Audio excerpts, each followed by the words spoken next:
Assalamu alaikum wa rahmatullahi wa barakatuh. Welcome to our talk. Ajmal Masroor live here. Of course, we're going to be talking about 2020. What else can we talk about? We're going to be giving you a faith perspective to 2020. What happened during 2020 that affected, impacted your faith? And how do our faiths, multi-faiths that we have here today, view each of those events, even though those events are global events, but they certainly have a deeper impact on our lives on a daily basis. But before I do the program itself, let me introduce you to our guests. We have Sheikh Ayub Rashid, Reverend Bonnie Evan Hills, and Rabbi Nathan Levy. Three faiths are being presented: Muslim, Christian, and Jewish guests. I'm very honored and grateful that they could make it. Hello everybody and welcome to our program. I can't hear you at all. Either my producers have switched you off or something is wrong with my mic. Thank you. We can hear you now. Well, wonderful. Thank you, Mr. Abdul Rashid. And we have, can we hear Reverend Bonnie Evan Hills say something? How are you? I'm very well, thank you. And I hope all of you, all the guests out there are well too. Thank and you. Keeping safe. You're in Scotland, right, Bonnie? Yes, I am. Okay, very good. And we have Nathan Levy. Where are you based? You're in London, is that correct?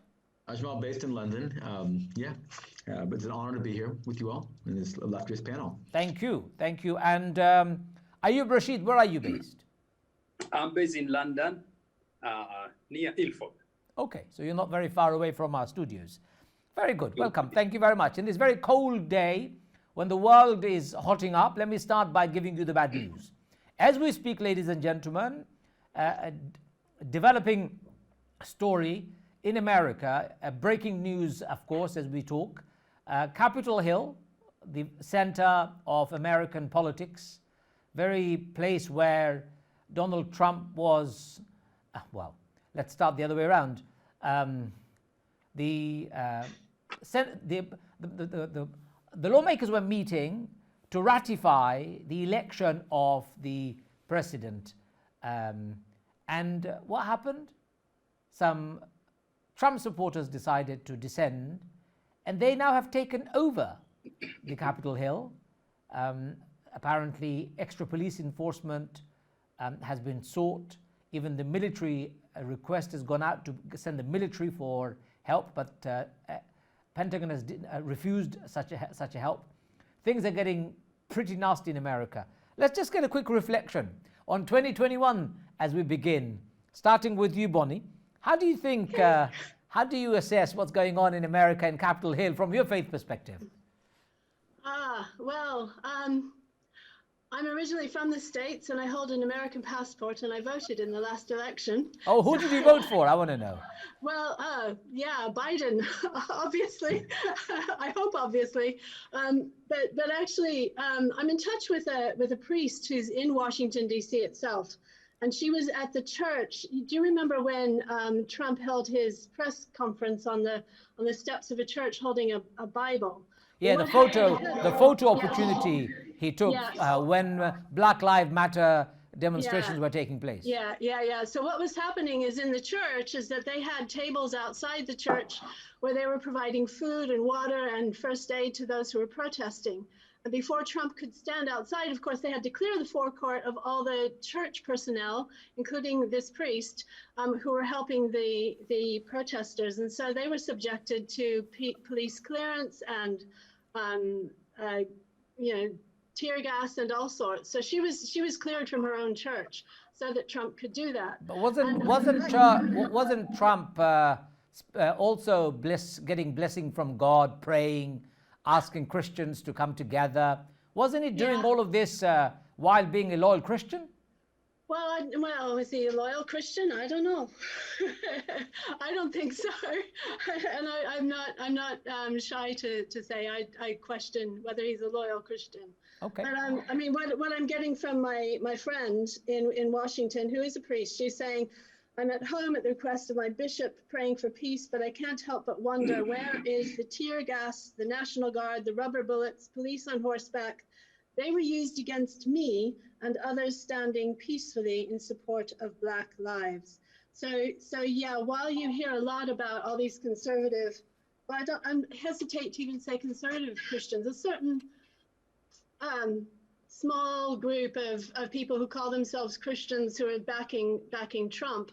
You know, there's a strong group of not only Christians but people of all faiths who've been standing against Trump and for a very long time. Okay, well, very unchristian thing to do as far as you're concerned. Let's get a Jewish and Muslim perspective. So, Natan, what's your perspective? What do you make of what's going on? Joe Biden was supposed to have been confirmed today, but during the confirmation, we have Capitol Hill being stormed by Trump supporters. And like Bonnie, I'm also an American. And actually, recently, I have to say that very quietly these days, hold dual citizenship. And I asked one of my rabbis, because every rabbi should have a rabbi as well. I asked my rabbis after the Trump issue of him holding that Bible, something on the Bible, and saying very clearly, as you said, looking like a loyal Christian, pulling that support together. Why do people of faith act so badly in the name of their faith? And he said, you know, faiths are a lot like water. It's not what they are that's the issue. It's what you pour them on. And so my rabbi would say to me, he says, make sure that you yourself are, there's different ways of having your field. You can have a field full of thorns and thistles. And if you pour water over thorns and thistles, you just get bigger thorns and more knottier thistles. He says, really, it's up to the individual to be a field of flowers. When you pour the water of faith on that field, what sprouts is a beautiful field of flowers. Faith doesn't make us bad or good. It just strengthens who we are inside. And I see a lot of that happening with supporters, the loyal ones in one direction or other. Faith is a strong and powerful force, but it isn't the force that's going to go and direct the mob this direction or those who protect them in this direction. And that's why we as leaders of faith be very careful what we are seeding and how we are planting. Okay, well, let's go to our Muslim guest, Mr. Rashid. What's your analysis of what's going on? Do you think, how are you feeling about Trump supporters storming the Capitol Hill? I also would use the word shock, number one. And I can see that there is a big mistrust which is going on within the supporters who have stormed the Capitol Hill, as you have said. And another thing which I can see here is violence. As we were about to join this program tonight, what we hear is that there are people who have been injured already. And this is Capitol Hill, the place where you and all of us expect laws to be respected. And another thing is to do with law and order. We hear a lot of the time that people talk about law and order, and these are the places where you expect law and order. But if a normal citizen is ready to break the law and order and not to listen to anyone except the leader, then we can see that there is a problem there. So the people of faith, we need to look at this as what went wrong 2020 and what is coming to 2021. Unless people can solve the issue of mistrust, I think the future, I don't know, what can we say, but we see that there will be a lot of trouble in the future, and we need to pray for the peace here. Yes, it is indeed. It is a very troubling time, but let's not, we can't really not talk about America for 2020 as it passed us. But I think we want to come back to some of the most significant events of 2020. And if we were to be in any way honest about our conversation, I think COVID-19 probably would be the most significant of it all. It was beginning of January when from Wuhan, the announcement came from World Health Organization of the outbreak, and then it soon became a pandemic, globally taking over all other events and completely derailing our, I suppose, our histories, our march towards our future in many ways, more than I can even describe. Let's go to each of our guests just to get a faith perspective of how you see COVID-19 and how you plan to tell your congregation about COVID-19 as more and more die on a daily basis. I'm going to start with the age of each of the religions. So Jewish tradition being the oldest of all three amongst us. Let's start with Rabbi Natan there to hear his perspective on COVID-19 coronavirus. It's a mighty task, Ajmal. I'll do my best to give it some sense, though I have to admit that there's oftentimes, especially around lockdown, where I feel it's so difficult to really engage with all the members of my own faith, let alone interfaith. It feels a little bit like we're traveling each in our own little Noah's Ark with our own individual family and animals and world, just traveling across this quarantine flooded lands. So even encounters like this, we get to see all these interfaith panels as an excellent opportunity to really reach out. But I think it's been a huge, enormous, perplexing, depressing at times, quite sad, but also a real opportunity of challenge that we've come across as faith leaders. I think we'd all say, really pushing us, really pushing me, really pushing our community right to its limits in a lot of different ways. And it's been a rupture. It's been a rupture. I'll just take one example. Judaism believes, I'm an Orthodox rabbi, that in order to pray, to say all the full prayer service, one must have a group of 10 men. A quorum of people have to come together to pray. It has to be that way. It's been that way since the last 2,000 years of Jewish history, where you need 10 folks to come together to pray. And now comes along this pandemic and rips that to shreds, the very essence of who we are as people of prayer that engage with God and speak the language with God in prayer. And that's how we communicate. That's dialogue with the divine. That's basically been torn asunder. Like a lot of our rituals, like a lot of some of our most basic belief systems. But what has kept, and I've been asking people, what's kept you strong as a Jew, as a person of faith during this time? Because I get most of my own strength from my community. They've often said to me a couple of things. They said, first of all, seeing those in their neighborhoods, Jews, non-Jews, people of all faiths, people of no faiths, who have reached beyond their own homes themselves and come together. That's been an amazing phenomena, to see those reach their hands out and say, here, we are neighbors, and the most important element of our faith is to love your neighbor as yourself.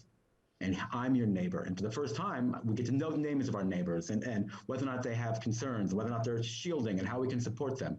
Loving your neighbor as yourself has never been more vital now than ever before.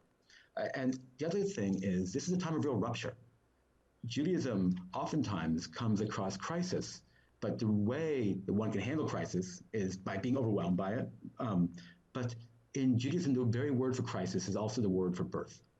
And birth is a maspir. It means to be on the very birthstone of crisis. That we have an opportunity here to rethink some of the most basic formulations of how our own faith, Judaism, really operates. How does prayer operate? How do we operate around gender equality between men and women? What does it mean for people to come together in meaningful spiritual dialectic? Those kind of questions, we can now be at the very birthstone of this crisis and begin to say to one another, we have this opportunity, perhaps opportunity we haven't had since, the last temple was destroyed thousands of years ago, to rethink some of the basic building blocks of our faith and say, not just rupture, but out of rupture, what comes from the cracks? What light now will emerge in this moment of crisis to give birth to something new we've never seen before? Thank you. Very powerfully put. I like the analogy. Let's go to the Christian colleague of ours, Bonnie. What do you make of COVID-19, and how do you think Christianity sees it? How does Christianity see it? I think, I mean, where I go is I, you know, working with some of my colleagues and some of my own experiences in other areas. You know, I've been involved in. I mean, I lived in Iran when it was at war with Iraq. I've visited conflict zones across some parts of the world. You know, and more recently, thinking of colleagues in Bosnia when the first lockdown first hit. I was speaking to colleagues who were there, and they were saying, well, you know, they didn't see the problem with the lockdown. This is nothing. You know, that having to stay in your apartment or your home where you have food and electricity and running water, and you can, you know, have access to medical care and everything that you need, that's no big deal, because they spent 4 years in the middle of their conflict when they didn't have running water or electricity, no means of cooking food. If they could even get food, and if they set foot outside their door, they could be shot at. So for them, you know, this is nothing. And I think from that kind of put things into perspective, in that what we're going through, yes, it's hard, but there are people today that are living like that and don't have, you know, access to just the basic necessities, and are stuck in, you know, refugee camps or whatever. So, you know, let's first of all, let's put it in perspective. And then also, you know, this pandemic is something that we predicted. Scientists predicted. Pandemics go, you know, they go in cycles.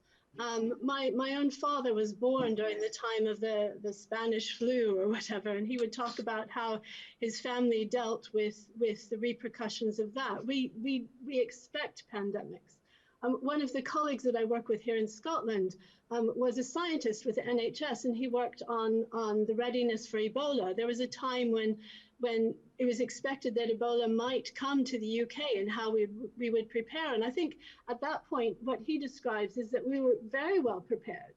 But that preparation was gradually, with all the cutbacks that have been happening, I'm getting political here, but, you know, with all the cutbacks that have been happening, all of that preparation was dissolved. So we could have done better than we did. I think. Thank you. Your line is dropping pretty fast, so the internet connection has dropped for a couple of minutes. Perhaps we'll come back, I'm pretty certain. Let's go to Mr. Ayub Rashid. Just very quickly, your perspective on this coronavirus. I just want to move away from just a generic description. Do you think Islam considers the coronavirus as a punishment from God because of the sins of humanity? Nobody knows.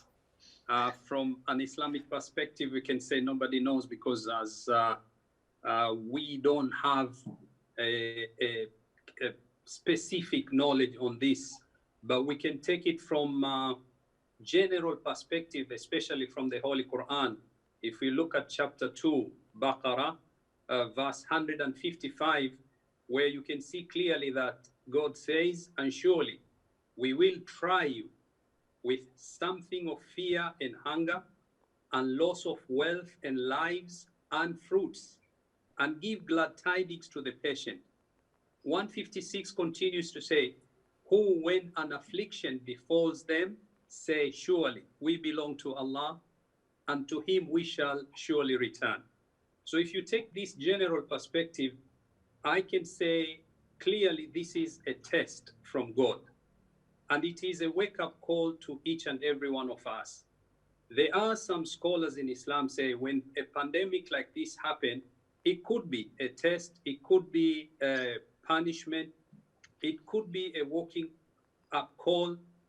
What we can see clearly now, especially from an Islamic perspective, we used to hear pandemic when it comes to a city. Those who are there, they have to stay. Those who are outside, they shouldn't go in. But it was just a theory. So for us who are living now, we have come closer to it. We have seen our beloved ones, some of them have passed away, including the doctors, the scientists, the students, the common people. So for us, what do we say? We need to number one, accept it, and number two, bring that patience into practice. When you remember messengers like Job or Ayub, the way he was afflicted with disease, now we see it in front of us. So what we need to say is we have seen with this pandemic new discoveries, including self. We used to be busy, we used to be out and with people out and about. Sometimes we used not to get enough time with the closest ones, the families, but now we are together. How are we going to use the time in order for us to discover more issues which need to be discovered and to come closer? That's another thing which we have discovered. And I think to put it into practice today, at least we are here. I'm at home. You, Brother Ajmal Masroor, you are somewhere there. We can communicate where we didn't think that this method of communication could be as easy as the way it is now. Thank you.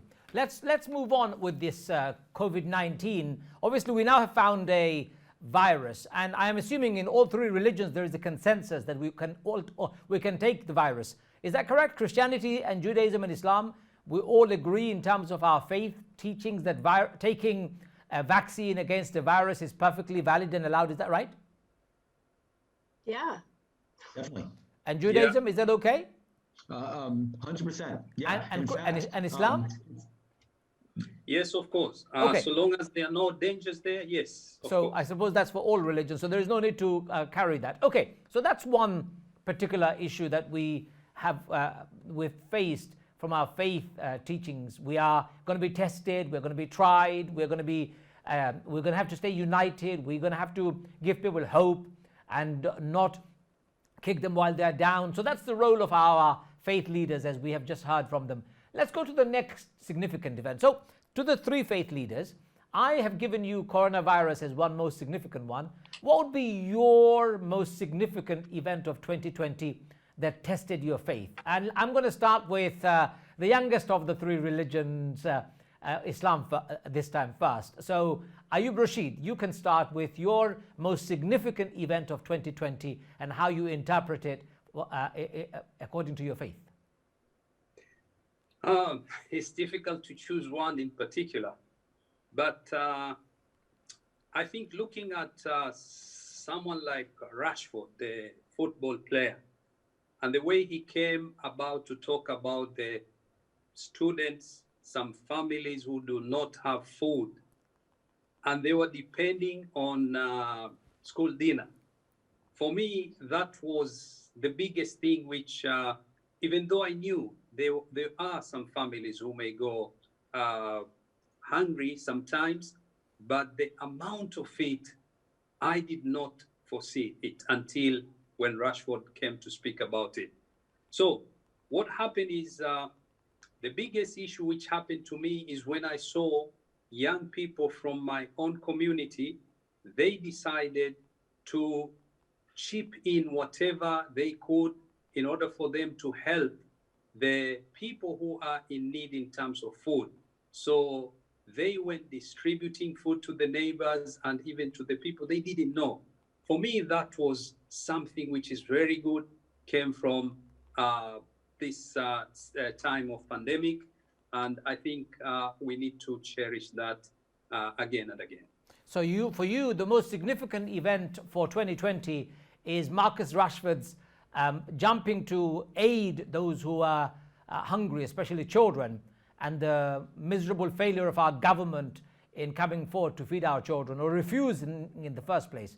And then Indeed. Because of a popular pressure, they succumbing to it. And what did your mosque or the mosque communities do when it comes to feeding your own communities in Stratford? Did you do anything? Yes, indeed. As we said, we had to come together in order for us to make sure we are in touch with people, send information out there. Anyone who is in need, he can't go out to buy anything. We are ready to help. And thanks to the youngsters who have done this and that they're still doing. And we are not only helping the Muslims, but all the humanity. because as we believe, a Muslim could be either your brother in faith or you're equal in humanity. So on this basis, we see that there is a big change to help those who are in need, and we are doing so. Okay, thank you. That's very important. So Marcus Rashford's act of generosity, inspiring other communities to come out to help people, was Mr. Ayub's significant memory. I'm going to take a quick break now. When I come back, I'm going to speak to our Christian colleague as well as our Jewish colleague to find out from them and their perspective on the most significant event of 2020 that made them either test their faith or confirm their faith or anything else for that matter. So don't go too far away. Assalamu alaikum wa rahmatullahi wa barakatuh. Welcome back. It's fascinating talking to three people from three different faith perspectives. Of course, ultimately, what they're saying is not any different. They're humans at the end of the day. It doesn't matter what faith they carry. They also come from the same family called the family of Ibrahim, alayhi salam, peace be upon him. So therefore, they would not be really talking very differently when it comes to their religious teachings. But let me find out from the all three guests. But let's go to Bonnie first. Bonnie, what's your most significant event for 2020 that has tested or confirmed or done anything else to you for your faith or anything else? Well, we've already discussed the pandemic somewhat, so I'm not going to go there. But I think there's one thing. I don't want to say it's tested my faith. My faith remains, but I think it's been an increasing disappointment in some of our fellow nationals here within the UK and across Europe, really. And I think that the biggest disappointment has been our response to those who have been desperately trying to cross the channel in boats, and our willingness to turn them back, to criminalize their behavior, that those who are trying to steer the ship in order to, they're not a ship, trying to steer the little tiny raft that's carrying, a handful of people across the channel and trying to keep them from drowning. Anyone who steers that boat is now being subjected to possible accusations of trafficking when they're just trying to save their own life. You don't get in a boat like that and cross deserts and countries and starve yourself in camps and whatnot. Just because you want to earn a little bit more money or something like that. People are desperate and they have some kind of a connection with the UK. Most of those that are waiting in Calais and Dunkirk and Paris and Brussels, they have some kind of a connection with family here in the UK, and yet their paperwork now has been delayed, and they can't keep camping in this cold weather, in rains, without access to food. And actually we pay French police to harass those who are camped in Dunkirk and Calais, taking away their tents and their sleeping bags, and they even take their shoes and slash them and smash their phones and destroy their documents. And these are desperate people, and this is what we do to them. And this is a huge disappointment on my part. But this comes at the time. There are those who are doing everything they possibly can to bring them aid and to feed them and to bring more tents and to try and find some way of looking after them. So there's both desperate disappointment, but there's also incredible hope and inspiration from those people who are doing everything to support them. Do you not think perhaps as Christian priests and followers of Jesus, you're not doing what Jesus would have done? Jesus was a revolutionary character. He stood up against the Romans. He stood up against the clergy. He stood up against the bankers, the corrupt leaders. He stood up for the poor and the needy. He fed the poor by not just speaking about it and condemning, but he stood up against the government. I'm just wondering if as a priest, you're not doing enough. Well, I do a lot, but I don't think that the institution that I was previously a part of did enough. I know that they have cut back on the support that they've given to refugees and to the whole community support program and everything. I know that there's been huge cutbacks in that particular area, and that's been a point of disappointment, which is why I've moved provinces. Partly why I've moved provinces anyway. But no, I protest wherever I possibly can. A lot. So you agree with me that Jesus' character actually has been lost. Yeah. Throw those tables over. Yeah, stand up against the government and stand up against your own institution. Absolutely. Well, he did, didn't he? He stood up against everybody. Okay, let's go to my Jewish colleague, which may be slightly uncomfortable to go to straight away because Jesus was a Jew, and he did teach what Moses was teaching, the Old Testament, Torah as we call it, and he was teaching gospel as he was receiving or the revelation from God as we understand it from Islamic perspective. That's where I'm coming from. But what was your most significant event of 2020 for you from a Jewish perspective, and how did it affect you and your faith? I mean, just to say, Bonnie stole mine in a good way. Reverend Bonnie has done so much for the refugee crisis, and just the fact that Brexit was going to be part of that story about closing our borders in a significant way. And I'm so glad that Bonnie has addressed it, and that our colleague Ayub has talked about the great issue and need for those who are literally starving as our neighbors within our own communities for lack of food and Marcus Rushford. So I was going to focus a little bit on what faith can also bring to the table, which is, celebration, or some of the good news of this. Has there been any this last year? Any good news at all? Yes, there is. That's some good news. Of course there was a good news. Good news was Joe Biden was elected as the president of America, though he's not got there yet. That was a good news, no?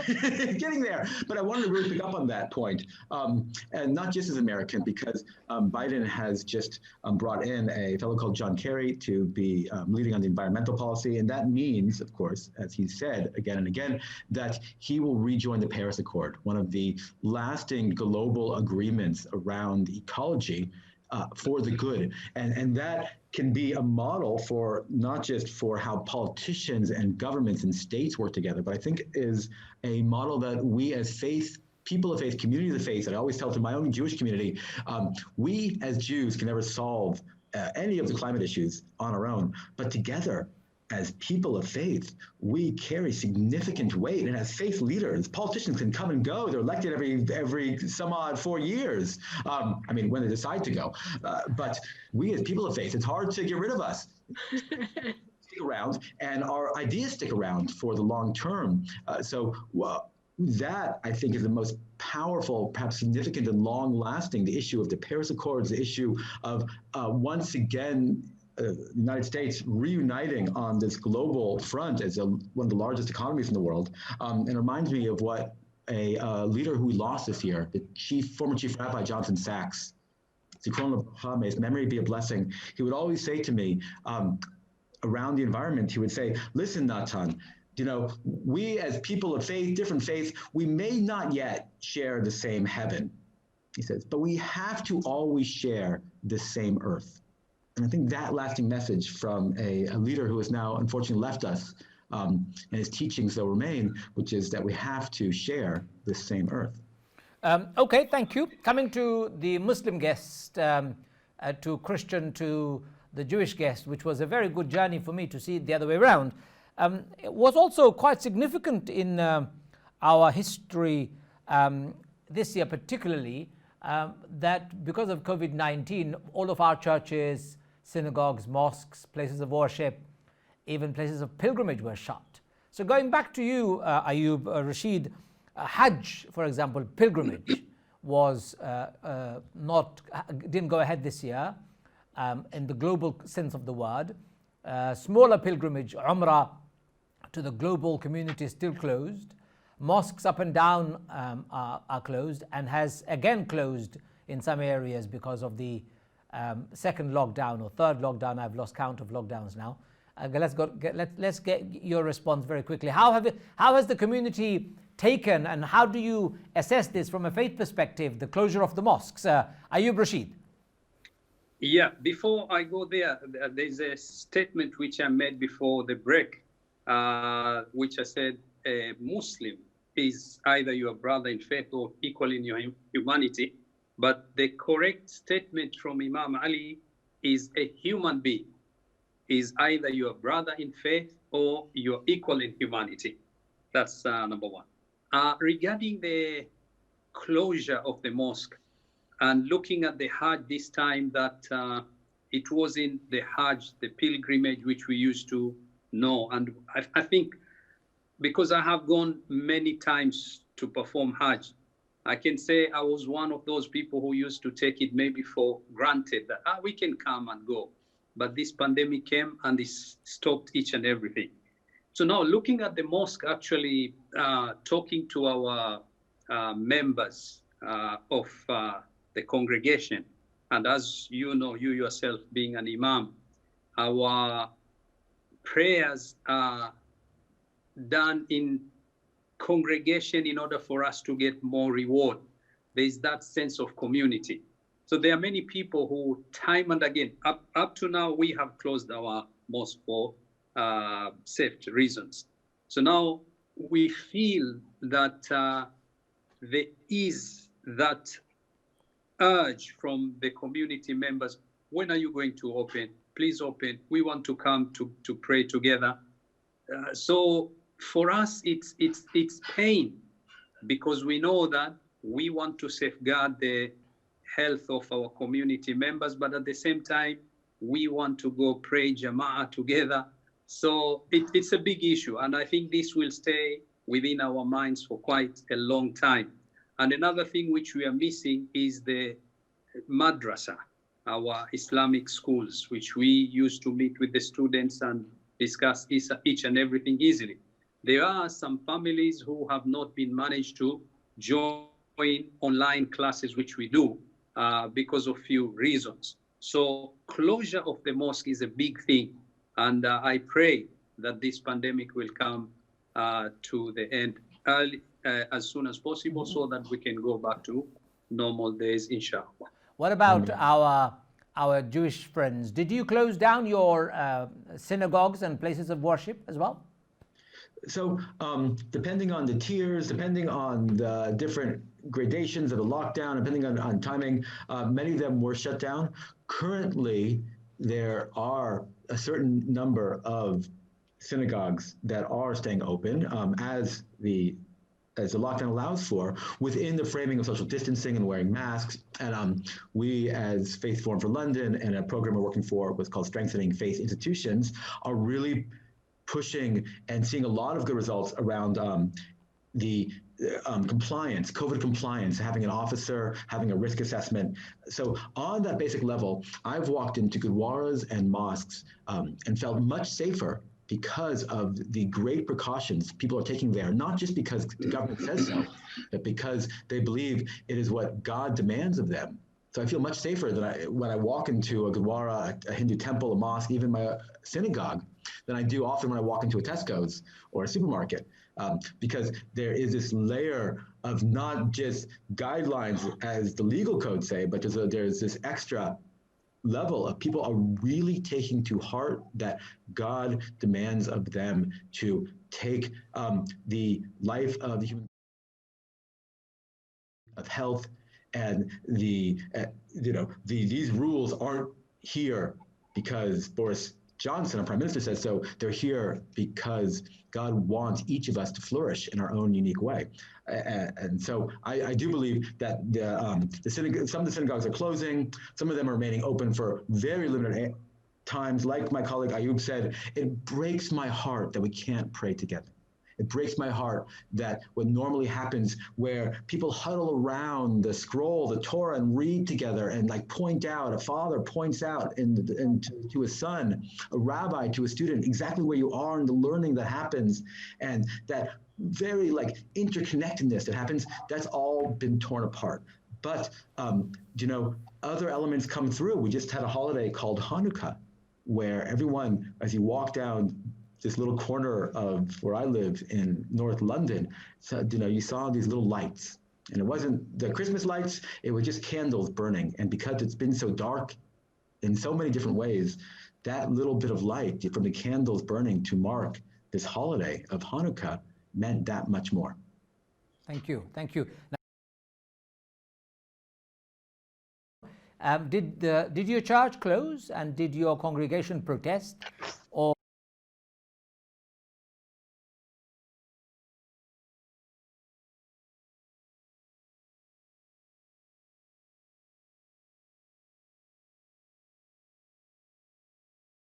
middle of that lockdown. So to try and get to know people in the middle of a lockdown was difficult. did you use your Zoom facilities a lot? Well, no. Online. In that we've got a real mixed bag of some people are online and some people aren't. So we've had to do a mixture of knocking on people's doors and standing back and standing outside, phoning them, sending letters. So that it's been a mixed way of communicating, but it's been warm and generous and kind. We did open with the proper risk assessments over the summer, and then of course now we've shut again because in Scotland all the places of worship are now shut. But our attitude in the first lockdown and now, and okay, with all the things that we were doing with distancing and sanitizing and whatnot beforehand, all of that is done with this attitude of we are doing this out of love. We wear a mask, not to protect ourselves, but to protect everybody else, and we do this because we love others and we want to protect them. So shutting is an act of love. I mean, the center of our worship as an Anglican is the Eucharist, or what you could call the love feast, where we share, bread and wine, and we share that together. And to not be able to do that, yes, it's painful and it's a wrench, and it's hard not to be able to do that right now. But it makes it all the more precious when we are able to do it. So everything that we're doing because we love each other, and the church isn't, we're saying the church isn't closed. The building might be, but the church is still going. We're alive, and we're alive in the sense of a Christian community, and still in communication, and still praying together, and still thinking about one another, and still caring for one another, and caring for our wider community too. So yes, the buildings are closed. The church is still going strong. But the hearts are open, whether you're Muslim, Christian, or Jewish, it doesn't matter. Your building may be closed, but prayers can continue from home and must continue from home. I think that's the only hope we all have. Ladies and gentlemen, we're coming to the end of our program. Just want to bring a bit of an end to all of this conversation before we end. I'm going to ask you all three a difficult question. I know it's supposed to be a review of 2020, but 2021 coming up, which is now started already. And we couldn't have started 2021 any better than having the announcement that we have got COVID vaccine in the horizon and already rolled out, and people are taking it. So that was a fantastic start to the year. And there are many other good news. I'm hopeful that it will follow. But one thing I still don't understand, and this is to all three of great leaders there, Bonnie, Ayub, as well as Nathan. You are all three from the same family of Abraham. Why do you have three different names if you belong to the same family of Abraham? What's the significance, except a moment in history? Judaism was there before, Christianity followed, Islam came the last. If it's not the historic moment, would you not be the same? Who would like to answer that question? Can you elaborate more? Why do we have three different names? Why do you have three different ways? It's all from the same man called Abraham. If Abraham was your father, you claim that. Why do you have three? And is there any way in 2021 we could see the three faiths coming closer together? I'm going to start with Nathan, since the eldest of the three religions in the room. We have to give the elder the first right to respond.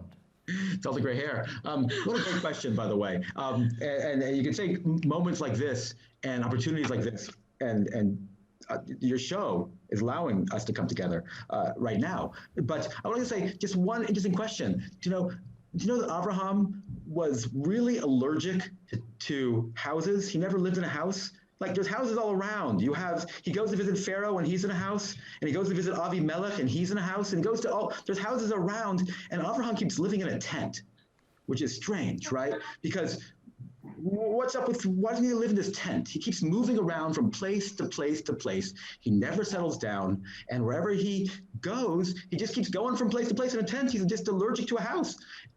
And so one of my teachers would always say he's allergic to houses, because if you do something and you do it in just one way, the chances are you're going to leave somebody inside the house, and there's going to be a big wall on the people outside the house. And there's another way of calling that, and that's called fascism. One ideology, one way of thinking, one way of being, one way of putting down your roots and never deviating from that path. And what we're seeing in America tonight, right now, is some idea that just won't move, right? Not an inability to move out of the house, literally. But if it had been Abraham, it would have been in a tent, it would have kept moving. And that's Abraham's teaching to all of us here, that there's different ways of being, different ways of moving. I'm Jewish, but Abraham also taught you can move, you can change. You don't need to settle into one. Okay. It allows for Christianity. It allows for Islam. It allows for an opening. It allows for people not to be stuck in one ideological, grounded position where you have outsiders and insiders, because tents allow everyone to walk right in and for you to walk right out. And that space, the space of real change, I would love to see as a blessing for all of us, that we're all able to move a little bit out of our established systems and ideologies and take a bit of a journey together. And I think that will bring us. Thank you. Let's go to Christianity for that same, with the same question. Why do we have three different ways? The message is the same. Ultimately, Abraham was the founding father of these three. Why are you Christian?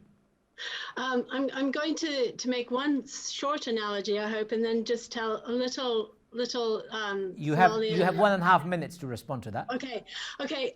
People think that the opposite of faith is doubt, but I say that the opposite of faith is certainty, because if you're certain, you stop questioning. And it's doubt that enables you to keep questioning and keep asking questions, keep wanting to know more. And in that way, you deepen your faith and you deepen your regard for one another too. Because if you meet difference, then you have more questions. And the more questions that you have, the more you get to know about this wonderful world that God made for us and called us to love. We were called to love God and to love our neighbor as ourselves. So that difference enables further exploration. The Somali saying is that if you want to go fast, walk alone. If you want to go far, then walk together. So let's walk together. Yeah. Okay. Well, and remain different. Why not? Okay. Yeah. Let's ask the same question to our Muslim colleague before we finish our program. Why have three different ways to same God? I think there are three things, if I can say, which may make it clear to this particular question. And it's a very important question. Number one, as Muslims, we believe that there's a concept of la ikraha fi din. There's no compulsion in religion. So we can't force people to be the same. And number two, there's a free will for each and every human being, where we can call it as well as freedom of choice. And number three, looking at the Holy Quran, chapter 3, verse 64, where it says clearly, say, O people of the book, Ahl al-Kitab. And here, from an Islamic perspective, Ahl al-Kitab are Christians and Jews. Come, let us agree on a word common between us and you until the end of this verse. So there is a room where we can come together and discuss things together. And however, I think on narrations and the way we have received the religion, it won't be easy for all of us to either form a new religion and we can give it a new name and say we are now no Christians, no Muslims, no Jews. I think that will not be able to materialize, maybe at the time of Imam Mahdi, which we believe he will come, or others believe that the Messiah, when he comes back. that will happen. And finally here is that even though we may worship differently, we may have different ways of how to go back to God, but at the same time, we are not allowed to fight, to quarrel, to cause problems to the world. I like the statement that we share this planet and we can share it peacefully. I want to be controversial, as you know. I'm always controversial, but that's okay. But I want to say, if Abraham was to land here today, and he was walking with Moses, Jesus, and Muhammad, peace be upon them all, what religion would he be inviting people to? I would like you to consider that. Would he be inviting people to Judaism? Would he be inviting people to Christianity? Or would he be inviting people to Islam? What would Abraham be inviting people to if he was to land here today? I want to finish our program with these words. I don't want to necessarily get an answer from my guests. It was a rhetorical question. But ultimately, three faiths do exist for a reason, and we're not all the same for a reason. We're all different. And if we can't coexist and share the same world, we will never be happy, never find prosperity, never find harmony. And that's the only choice we have, ladies and gentlemen. We don't have a choice between harmony and disharmony. It's not even a choice. Harmony is the only choice we have. I think on that, there will be compulsion that we must all do everything possible to create harmony between ourselves. Well, this was the intention of our program. At the beginning of the new year, 2021, I'd like you to all think about the other and give other the same respect and love that you like it for yourself. I would like you to give dignity and honor to those who are around you, regardless of their faith or their background. And I'd like you to treat other people around you just like you would like to be treated and belong to the same race called the human race. Until next time, from me and all my guests, stay safe, stay well, and stay at home. Assalamu alaikum wa rahmatullahi wa barakatuh.